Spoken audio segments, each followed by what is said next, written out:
The Europa League final played this afternoon. Final score, Sevilla 3, Inter Milan 2. What a game it was. Lukaku opening the scoring in the 5th minute. Sevilla clawing their way back in before Diego Carlos, of all people, with an overhead kick for the game winner in the second half. We're joined now by Frank Leboeuf, Alejandro Moreno, Julien Laurens for their reaction. Frank, what a game. That was a fantastic game. Well, especially the first half. I mean that was absolutely fantastic with the way that you had counterattack on counterattack. You had actions and possibilities and opportunities to score every 3 minutes, and many comments to do. The way that Diego Carlos defended on 2 situations, or even 3, when he gave a penalty away, a free kick away, and then hit the ball with a handball. He should have been red carded, and then did that overhead kick fantastically. Even if for me it's an own goal from Lukaku. So it was a great game. I mean, it could have gone either way, but it was entertaining, and I enjoyed the game, and I'm happy for the Sevillans and sad for Milan. Ale, Inter Milan, big favorites heading into this match. They didn't really play their best. What did Sevilla do to neutralize them? Well, we came into this match thinking that in order for Inter Milan somehow failing to win this final, they were going to have to help Sevilla. And I think Inter Milan did that. And the way that they helped Sevilla is, well, they defended poorly in set pieces and allowed Sevilla to get a couple of goals off of those set pieces. They also were so very poor in possession of the ball through the midfield. So many turnovers in basic passing, 5-yard passing, 10-yard passing, that all of a sudden allowed Sevilla to take a step forward and to think, you know what? We're good. We're solid. Yeah, maybe they're more talented. Maybe they have bigger names. Maybe they have a bigger roster sheet than we do in terms of the money and in terms of the talent and so on and so forth. But as a group, we're going to set our lines. We're going to force turnovers in bad areas, and then we're going to go on the attack from there. And Inter, I think, just got tight.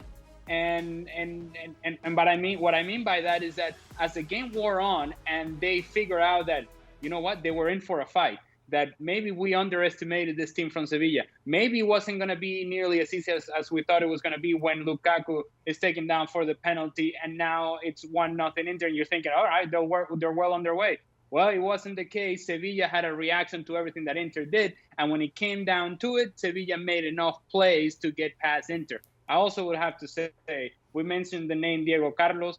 Truthfully and honestly, Diego Carlos should have been thrown out of the game in the initial play in which he takes Lukaku down. Now, people are going to get into the whole triple jeopardy discussion. I can tell you that it was the denial of a clear goal-scoring opportunity, and he makes no attempt whatsoever in playing the ball, and so therefore takes Lukaku down. For me, it should have been a red card. So Diego Carlos, who ended up being the main protagonist, the starring role in this whole picture, should not have been there to begin with.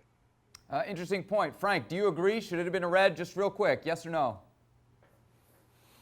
Yes, it should have been, even if it would have killed the game and the entertainment, but I agree with Ali. Yeah. Of course, nobody could have stopped Lukaku to face the goalkeeper, so it's a straight red card. Jules, we know Antonio Conte is never happy. How upset will he be after this match? Not maybe just with the refereeing or the decisions that didn't go his way, but really with his team that at the end of the day, I think we can all agree, let themselves down today. Yeah, I think you're right. I think he would be cross with his players to start with. That's true. They didn't play at the level that they should have been playing, especially after that semi-final against Shakhtar, where they were really good collectively, very aggressive. They did the job that they had to do really well. But I think Conte has his part of responsibility as well. I mean, the young goal, the first goal, is the copy of the one they scored against Manchester United in the semi-final. If you knew that crosses would come from those 2 great fullbacks that they have in Reguilón and Jesus Navas, and you knew that there was one thing you had to do to stop De Jong and Sevilla scoring, really, was to stop those crosses or to defend on them better. And that first goal is an aberration to me. And I think Antonio Conte could be also upset with himself. I'm not sure he prepared that final in the best way he should have done. And I think he can also be upset with Banega, because Ever Banega at some point reminded him that he had hair implants, and clearly seeing the reaction of Antonio Conte on the bench, who said to Ever Banega, I'll wait for you outside after the game, he got a bit upset by Banega taking the mick out of him.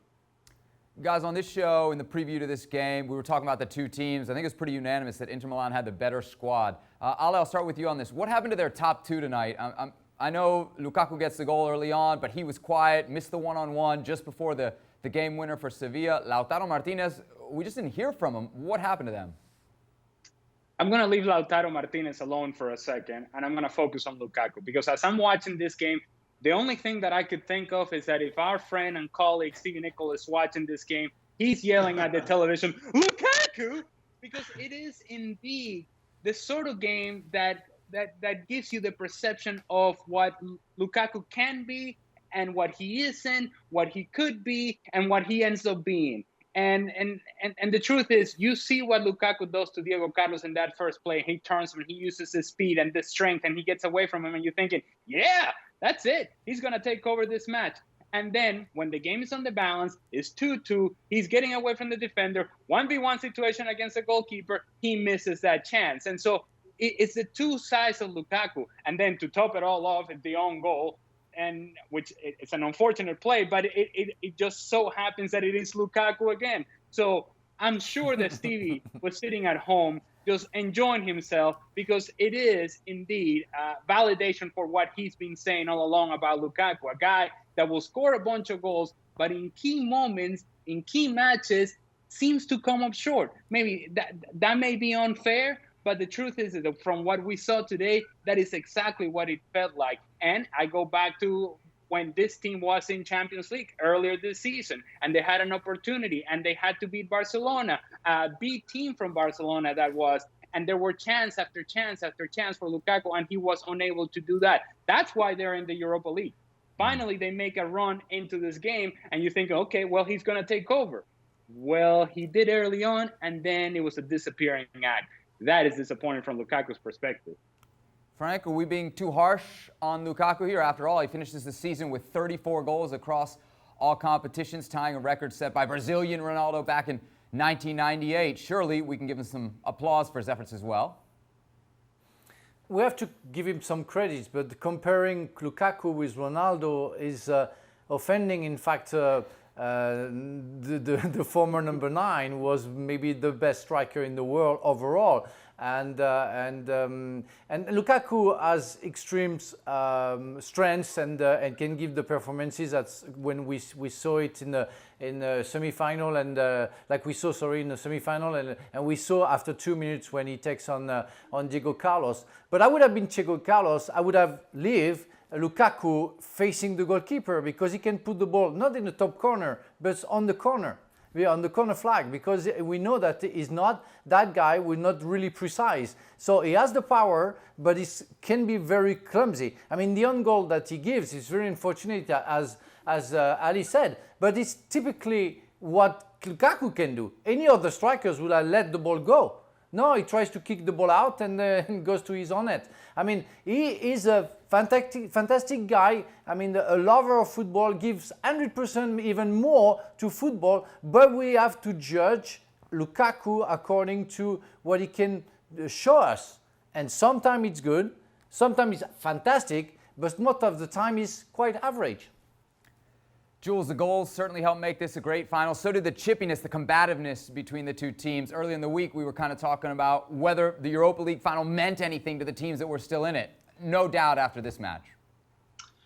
Yes, you're right. For different reasons, though. Sevilla certainly feels that this is their competition anyway, and to win it 6 times now is pretty incredible. And I think for Antonio Conte, it's the curse of those European competitions, Champions League before with Juventus, that always denied him, really. And now he really thought, okay, if I can get this one, it's the small European Cup, but it's still important. And I think maybe psychologically for him and for the people like us who judge his work, maybe that would have been a big difference. And I think, again, he comes short, and again, he's disappointing. And for me, again, he's got his part of responsibility on why he failed to want more on the European scene to have an impact and to actually win something.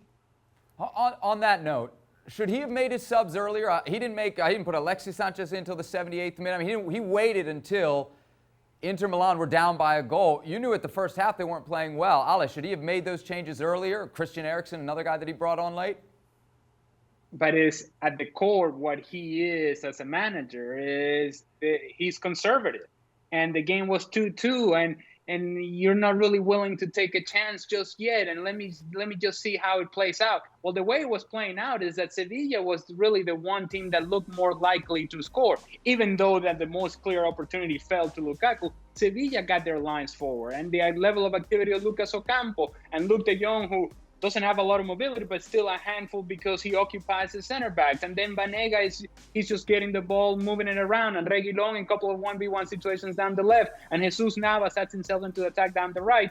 And you could feel the momentum shifting towards Sevilla, and yet there was no reaction from Antonio Conte. To your point, if you're going to have a reaction, it has to come from that talent that you have coming off the bench. And let me just tell you, when you compare the two teams and you compare the two benches and you look to the right and you say, well, this is Alexis Sanchez coming in, Christian Eriksen coming in, and Victor Moses coming in. Those are the options that we have available.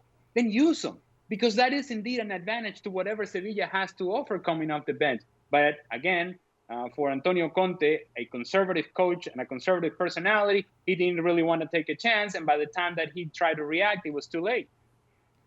Thank you very much, gentlemen. Sevilla keeping their perfect record then intact in Europa League finals dating back to 2006.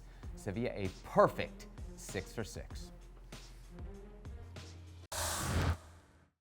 Well, thank you very much for watching ESPN on YouTube. For more sports highlights and analysis, be sure to download the ESPN app. And for live streaming, premium content, and let's not forget as well, ESPN FC 7 days a week. Subscribe to ESPN+.